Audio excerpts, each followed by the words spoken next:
प्रियात्मन, जीवन का विकास सही दिशा में होना चाहिए। एक बच्चा आनंदित होता है, ज़्यादा आनंदित होता है। जवानी और ज़्यादा आनंदित होना चाहिए और बुढ़ापे में तो आनंद की पराकाष्ठा होनी चाहिए। सौंदर्य होना चाहिए। बुढ़ापा तो बहुत ही सौंदर्यपूर्ण होना चाहिए। लेकिन अक्सर हम उल्टा देखते हैं। अक्सर जो जवान होते हैं वो कहते हैं कि वाह, जब हम बचपन में थे तो कितना आनंद था, बचपन कितना आनंददायी था, मज़ा आता था। और बूढ़ों को सुनते हैं, बूढ़े कहते हैं जवानी में बड़ा आनंद था। लेकिन ये तो जीवन का विकास उल्टा हुआ ना। अगर सीधा विकास होता तो बचपना तो आनंददायी था ही, बुढ़ापा और आनंददायी होना चाहिए था। लेकिन उल्टा हो रहा है। तो अगर चेतना का विकास सही दिशा में होगा, अगर आपके भीतर आत्मा बढ़ेगी, होश बढ़ेगा, तो बचपना तो आनंदपूर्ण होगा, जवानी और आनंदपूर्ण होगी और बुढ़ापा और आनंदपूर्ण होगा। इसीलिए तो हम बूढ़ों के पास लोगों को भेजते हैं आशीर्वाद लेने के लिए कि उनके पास सौंदर्य है, जीवन का अनुभव है।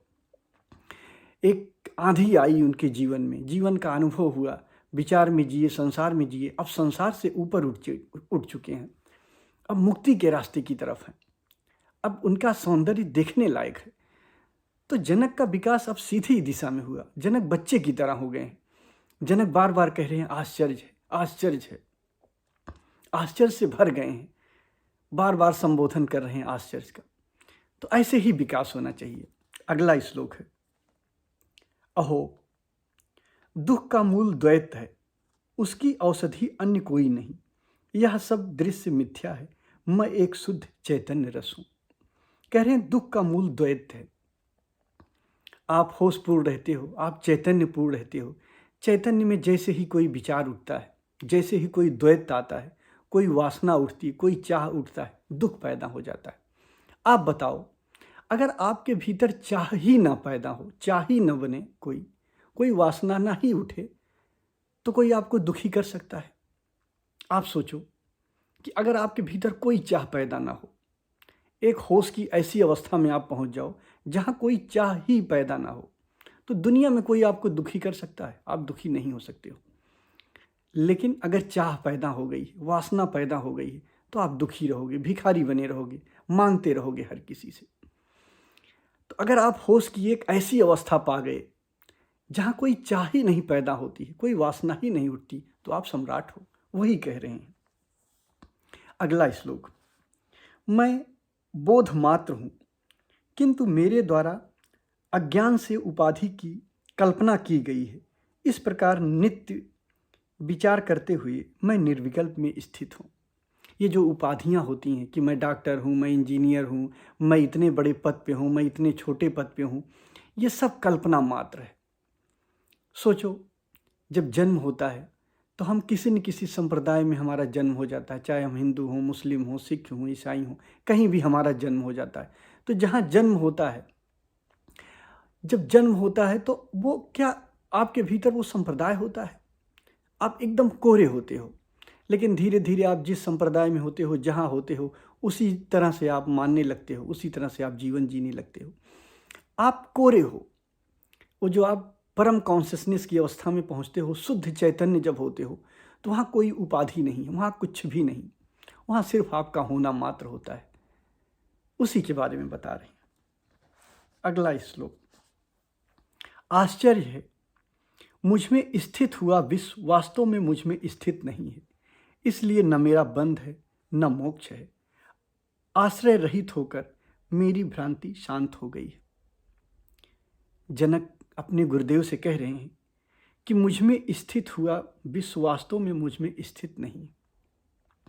ये जो संसार है, ये जो आपके विचार हैं, आप देखो ना, जब आप शुद्ध होशपूर्ण होते हो, जो विचार भाव आपके भीतर से उठता है, जो भी विचार आता है, जो भी भाव आता है, तो जब ये सत्य ही नहीं है, ये विचार, ये भाव, ये सत्य ही नहीं, ये मिथ्या है, इसका होना न होना बराबर है।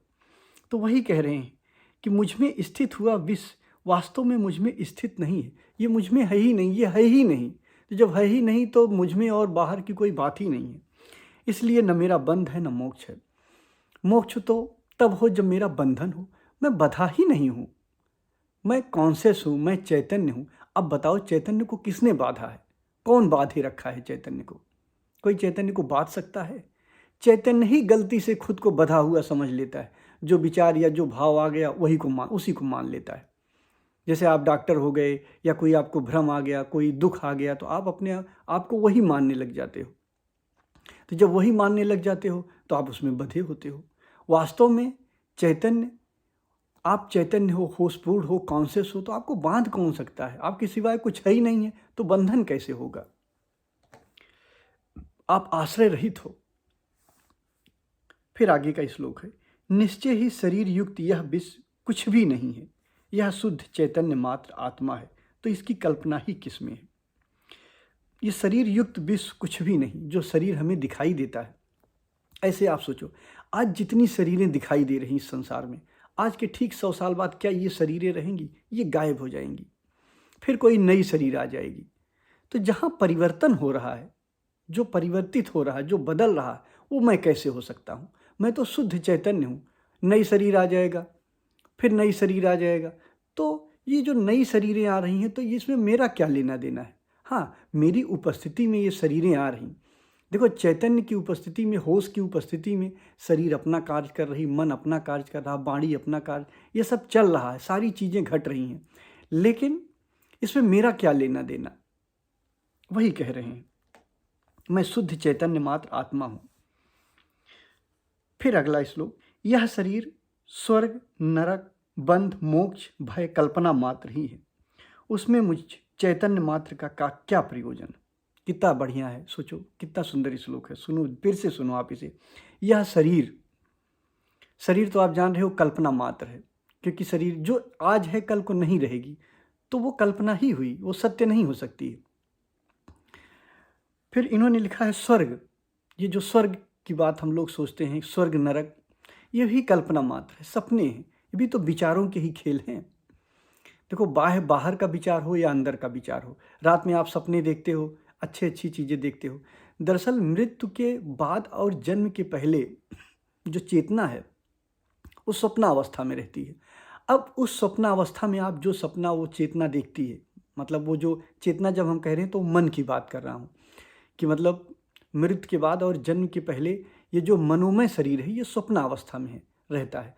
तो स्वप्न अवस्था में अगर अच्छे सपने देखता है तो उसको स्वर्ग कहते हैं, और अगर बुरे सपने देख रहा है तो उसको नरक कहते हैं।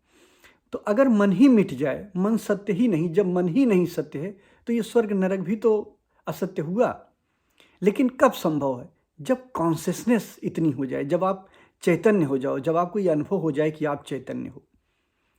ये नहीं कि सिर्फ आप बौद्धिक रूप से जान लिए कि आप चैतन्य हो, नहीं, जब आपको अनुभव हो जाए कि आप चैतन्य हो, तब आप देखोगे ये स्वर्ग नरक ये सब कल्पना मात्र है, ये सत्य नहीं है। वही कह रहे हैं, यह शरीर स्वर्ग, नरक, बंध और मोक्ष, भय कल्पना मात्र है। अब मोक्ष कैसी कल्पना मात्र हुई? अगर मोक्ष को भी आप बौद्धिक विचार समझ रहे हो, जो आप विचारों से सोच सकते हो, वो सत्य नहीं है। तो अगर मोक्ष, स्वर्ग, नरक ये सब बौद्धिक विचार है, अगर मोक्ष को भी आप एक बौद्धिक विचार समझते हो, अनुभव नहीं समझते हो, तो ये भी स्वप्न है, ये भी झूठा है। देखो, कोई भी विचार सत्य नहीं है, चाहे स्वर्ग का विचार हो, चाहे धर्म का विचार हो, चाहे ज्ञान का विचार हो, चाहे कोई अच्छा विचार हो, कोई भी विचार मात्र ही बाधा है, विचार मात्र ही असत्य है। तो वो जो अनुभव है, अब मान लीजिए जो कॉन्शियसनेस है, उस कॉन्शियसनेस का अनुभव कोई और नाम दे दिया जाए, मोक्ष की जगह मोक्ष नाम दे दिया जाए, कोई भी ऐसा नाम दे दिया जाए, तो मोक्ष को आप मोक्ष मानते। क्यों? क्योंकि मोक्ष कोई विचार नहीं, अनुभव है। तो वही कह रहे हैं कि अगर मोक्ष का भी आप विचार करते हो, विचार के रूप में आप कोई मोक्ष है कि कहीं मोक्ष मिलेगा, कहीं हम चले जाएंगे, तो ये भी एक सपना मात्र है। भय भी वही पूरी बात बता रहे हैं कि मोक्ष, भय, स्वर्ग, नरक ये सब स्वप्न मात्र हैं। तो इसमें मुझ चैतन्य मात्र का क्या प्रयोजन? मुझ चैतन्य का क्या प्रयोजन? इसमें जो कॉन्शियसनेस है उसका कोई लेना देना नहीं इससे। फिर अगला श्लोक, आश्चर्य है, जन समूह में भी मुझे द्वैत दिखाई नहीं देता। जनक कह रहे हैं कि हे गुरुदेव, अब भीड़ में, इतने लोगों की भीड़ में भी मुझे द्वैत दिखाई नहीं दे रहा। द्वैत का मतलब कि जनक इतने कॉन्शियसफुल हो गए हैं, उनकी कॉन्शियसनेस इतनी बढ़ गई है कि उनके भीतर एक भी विचार मात्र, एक भी भाव मात्र दिखाई नहीं दे रहा है। आश्चर्य है कि जन समूह में भी मुझे द्वैत दिखाई नहीं दे रहा है। वो कह रहे हैं कि हे गुरुदेव, ये जितने भी लोग हैं ये मुझे सिर्फ कॉन्शियसनेस ही दिखाई दे रहे हैं, सब एक दिखाई दे रहा है, ऐसा अनुभव हो रहा है इनको। वही कह रहे हैं यह अरण्यवत हो गया है, तो फिर मैं किससे प्रेम करूं? तो गुरुदेव, मैं प्रेम किससे करूं? ये मेरा अपना है, ये मेरा पराया है, इससे मैं प्रेम कर रहा हूँ, इससे मैं नफरत कर रहा हूँ। जब सब एक ही हो गया, जब मेरे सिवाय कुछ है ही नहीं है, तो अब प्रेम भी किससे करूं?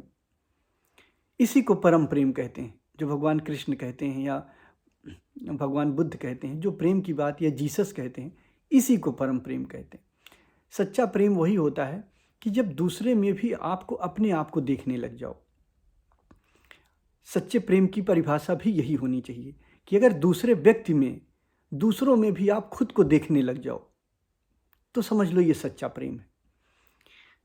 अगर मैं आपसे पूछूं कि आप किसको सच्चा प्रेम करते हो, तो अगर आपके ये मुंह से आप ऐसा अनुभव करने लग जाओ कि जो आपका दूसरा व्यक्ति है, जो आपके सामने है, उसमें आप खुद को ही देख रहे हो, तो जब खुद को ही आपको दिखाई देने लग जाए तो समझ लो अब आप सच्चे प्रेम में हो। और यही प्रेम की परिभाषा है। अगला श्लोक।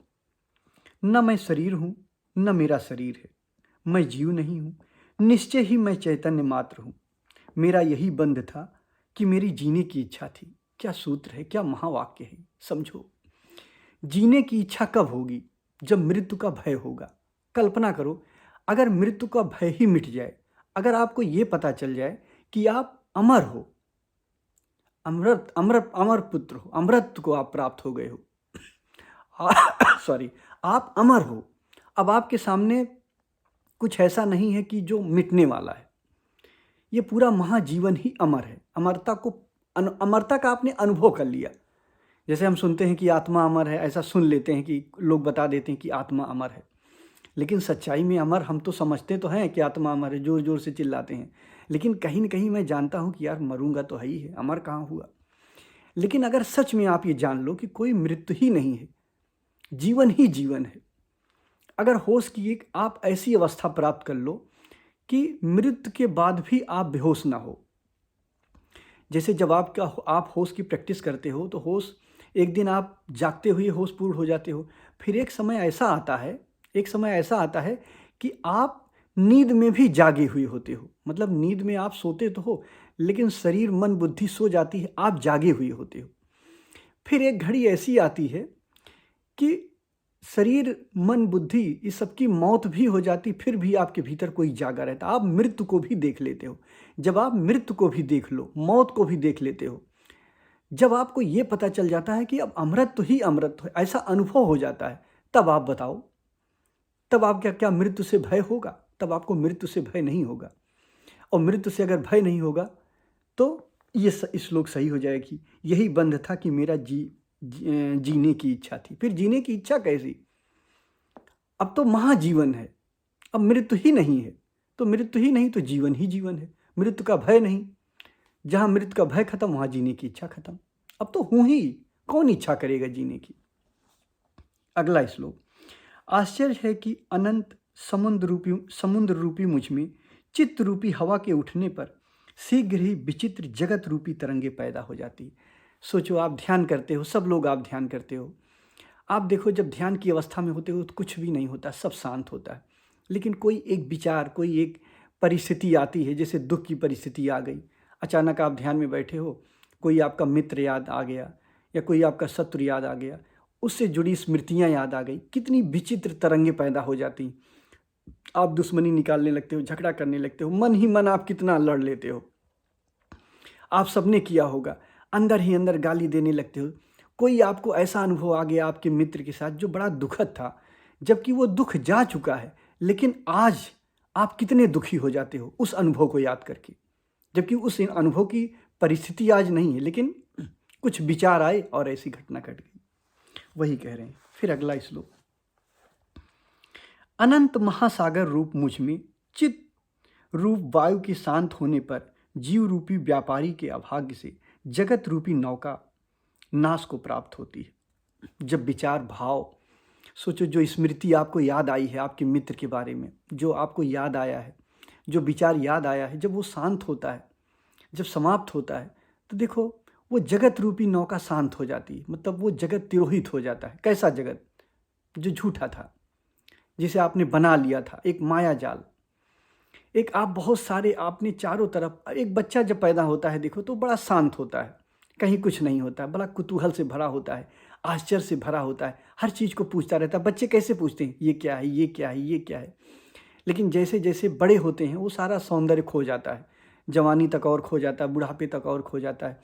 क्यों? क्यों खो जाता है? क्योंकि हम एक काल्पनिक दुनिया बना लेते हैं अपने जीवन में, जो अनुभव लेते हैं, फिर वही अनुभव हमारा आता रहता है, वही विचार सब गंदा कर देता है। हमारे अगर कोई किसी हमारे मित्र से एक दुखद अनुभव हुआ है, आज 10 साल बाद वो मित्र मिला है, तो शायद वो मित्र बहुत बदल गया हो, लेकिन जब मैं उस मित्र को देखूंगा तो मुझे वही दुखद अनुभव याद आएगा। ऐसे ही पूरे संसार में मैंने गढ़ रखा है, एक माया जाल अपने विचारों का बना रखा है, एक जगत नौका बना रखा है। वही कह रहे हैं, जब मैं शांत होता हूँ, जब मैं ध्यानस्थ होता हूँ, जब मैं निर्विचार को उपलब्ध होता हूँ, परम जागृत में जब पहुँचता हूँ, तो ये जगत रूपी नौका नष्ट हो जाती है। फिर अगला श्लोक, आश्चर्य है कि अनंत महासागर स्वरूप मुझ में जीव रूपी तरंगे उठती हैं, परस्पर संघर्ष करती हैं, खेलती हैं तथा स्वभाव से ही लय हो जाती हैं। देखो, जब आप ध्यान करते हो, ध्यान में विचार पैदा होता है, भाव पैदा होता है, दुखद विचार पैदा होता है, अच्छे विचार पैदा होते हैं। लेकिन अगर आप देखते ही रहो, जनक कह रहे हैं, हे गुरुदेव, अब मैं आपकी कृपा से जैसे जैसे जाग रहा हूँ, जैसे जैसे होश में आ रहा हूँ, तो मैं देख रहा हूँ कि मेरे भीतर ये जगत रूपी नौका, ये विचार, ये भाव पैदा हो रहे हैं, आपस में खेल रहे हैं और नष्ट हो जा रहे हैं। आप भी तो जब विचार को देखते हो तो देखते हो विचार आता है, फिर अपने आप खो जाता है, विचार आया, खो गया। तो संसार आता है, संसार नष्ट होता चला जाता है। तो आज इतना ही। यहाँ जनक का अनुभव हुआ, लेकिन अब अष्टावक्र, इसके आगे के जब मैं भाग बताऊंगा तो उसमें अष्टावक्र की परीक्षा लेंगे। अरे जनक जो अष्टावक्र जी जनक की परीक्षा लेंगे, क्योंकि वो देखेंगे ठोक बजा के कि क्या अगर जनक मुक्ति को प्राप्त हुई हैं तो क्या ये सत्य है। तो अष्टावक्र जनक की अब परीक्षा लेंगे आगे, और बड़ी कठिन परीक्षा लेंगे, क्योंकि गुरु जब परीक्षा लेता है तो बड़ी कठिन परीक्षा लेता है।